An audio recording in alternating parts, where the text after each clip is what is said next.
அடுத்தது ஷைத்தானுடைய சூழ்ச்சிகள்ல மோசமான சூழ்ச்சி என்ன? தற்பெருமை. பெருமைங்கிற ஒரு மோசமான ஒன்று. இது மனிதர்கள்ட்ட அறவே இருக்கக்கூடாது. இந்த பெருமைங்கிற குணம் நான் அடிக்கடி சொல்றது உண்டு. 3 வார்த்தைகள் மனுஷன் வரக்கூடாது. எந்த முஸ்லிம்டையும் 3 சொற்கள் வரக்கூடாது. இந்த 3 சொல்லால 3 பாவிகள் தொலைஞ்சு நாசமா போனாங்க. 3 வார்த்தை வரக்கூடாது. ஒன்று என்ன? ஆனா நான் அப்படின்னு வந்துடக்கூடாது. இந்த நான்ங்கிற சொல்லை கொண்டு முதல்ல அழிஞ்சு போனது யாரு? ஷைத்தான். அல்லாஹ் ஆதம் அலைஹிஸ்ஸலாமுக்கு சஜ்தா செய்யும்படி சொன்னான். ஷைத்தான் சொன்ன ஒரே வார்த்தை என்ன? அன ஹைரும் மின்ஹு, நான் ஆதமை விட நான் சிறந்தவன். எல்லாத்தையும் அல்லாஹ் சஜ்தா செய்ய சொன்னா மலக்குமார்கள் எல்லாம் சஜ்தா பண்ணிட்டாங்க. இப்லீஸ் மட்டும் பண்ணல. இப்லீஸ் என்ன சொன்னா? அன ஹைரும் மின்ஹு, நான் அவரை விட சிறந்தவன்.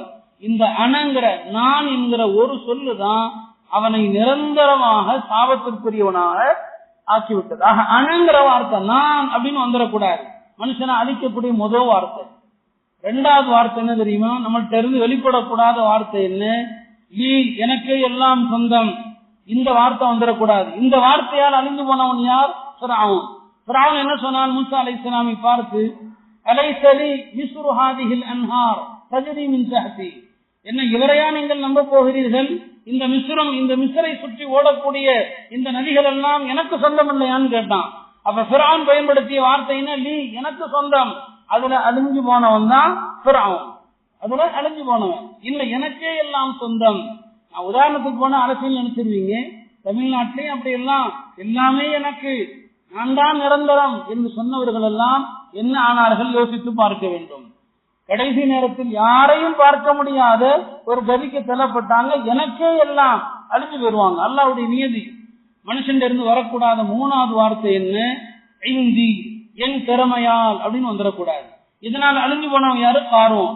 பார்வோனுக்கு மூசா சொன்னாங்க, அல்லாஹ் அவனுக்கு இந்த செல்வத்தை கொடுத்திருக்கிறான், நன்றி செலுத்துப்பான்னு சொன்னாங்க.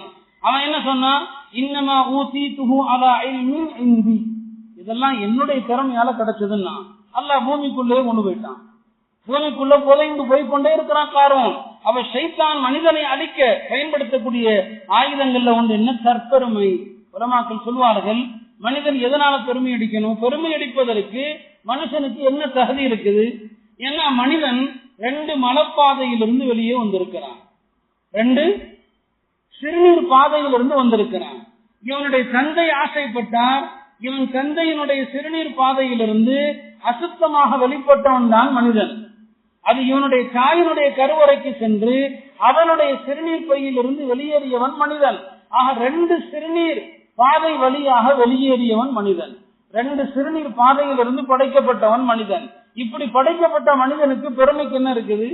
ஆக இந்த பெருமை, பெருமானார் சொன்னார்கள், யாருடைய உள்ளத்துல கடுகளவு பெருமை இருக்குமோ நாளை சொர்க்கம் செல்ல மாட்டான். அல்லாஹ் சொல்கிறான், அல் கிப்ரு ரிதாஇ, ஆணவம் என்பது, தற்பெருமை என்பது எனது மேலாடை, அது என்னுடைய கண்ணியத்தின் ஆடை. எனவே மனிதர்களில் யாருடைய உள்ளத்தில் பெருமை இருக்குமோ அவருக்கு நான் சொர்க்கத்தை ஹராமாக்கி விட்டேன். ஷைத்தான் மனிதர்களை அழிப்பதற்கு இந்த ஆணவம், தற்பெருமை என்கிற இந்த குணத்தை கொண்டும் மனிதர்களை ஷைத்தான் அழிக்கிறான். ஒரு மனுஷன் தற்பெருமை இருக்கிறதுக்கு அடையாளத்தையும் மார்க்கம் சொல்லுது. ஒண்ணு, கரண்டைக்கு கீழ் ஆடை உடுத்துவது. நம்மில் பல ஆண்கள் கரண்டைக்கு கீழ் ஆடை இழுத்துக்கொண்டு நடக்கிறாங்க. கரண்டைக்கு கீழ் ஆடை இழுத்துக்கொண்டு நடப்பவனை நாளை வறுமையில அல்லாஹ் ஏறெடுத்தும் பார்க்க மாட்டான் என்று பெருமானார் ஸல்லல்லாஹு அலைஹி வஸல்லம் அவர்கள் சொன்னார்கள். இந்த யார்கிட்ட ஆணவம் இருக்குதோ அவங்களை பத்தி நபி சொன்னாங்க, நாளை மறுமை நாளிலே ஆணவக்காரர்கள் ஒரு எறும்பை போல எழுப்பப்படுவாங்க. யார் தக்கப்போர் ஆணவம் இருந்துச்சோ எறும்பு, எல்லா மக்களும் மஹ்ஷர் மைதானத்திலே அவர்களை மிதித்துக் கொண்டு செல்வார்கள். ஆக சைத்தானுடைய சூழ்ச்சியில ஒன்று இந்த கிபிர், ஆணவம்ங்கிற இந்த குணம்.